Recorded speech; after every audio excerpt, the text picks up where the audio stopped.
So Mad God is a film 30 years in the making, but is it worth your while? Let me know in the comments below what you've heard about this. Are you intrigued? Let's jump in. A corroded diving bell descends amidst a ruined city and the assassin emerges from it to explore a labyrinth of bizarre landscapes inhabited by freakish denizens. So when I went into this, I went in with the knowledge that it was stop motion and it was going to be a bit weird. I had no idea what I was in for. And man, my brain is still reeling from what I've seen. I don't think I've ever seen anything quite as bizarre as this. And and I've seen some weird films. If watch your Nicolas Cage backlog, and you've seen some weird stuff. The fact that this is stop motion and it's had a lot of people working on it, but mostly from one guy who birthed it many years ago and been working on it for 30 years, has finally now sold it to Shudder as a Shudder original.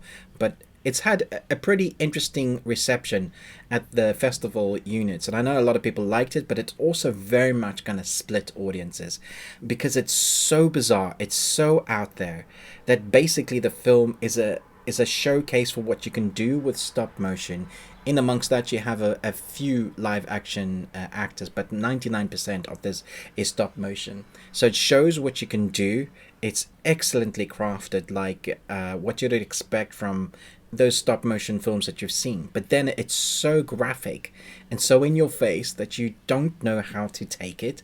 The story is also very much all over the place. Every now and again you think you know what you're watching. The whole time I had this question mark look on my face going, I was trying to decipher the story. I was also riveted by what I was watching and disgusted at the same time. It's a weird feeling to be having while you're watching a film, that you're like, this is excellent, and then later you're going, what is this nonsense? And then later you're like, what is happening in the story?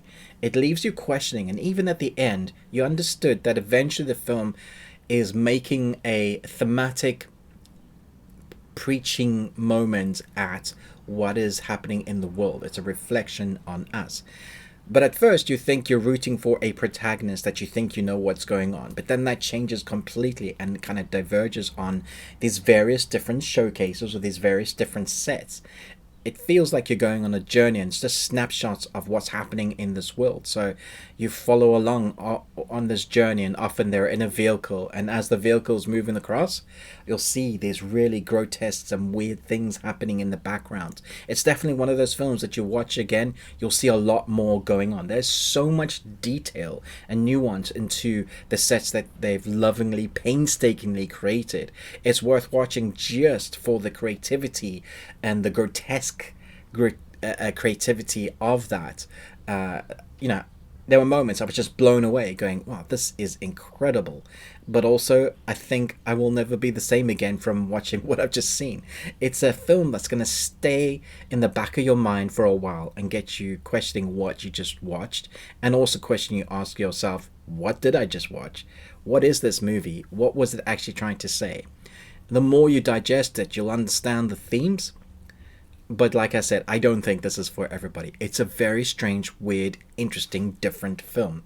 I think this is going to be up there in like the cult classics.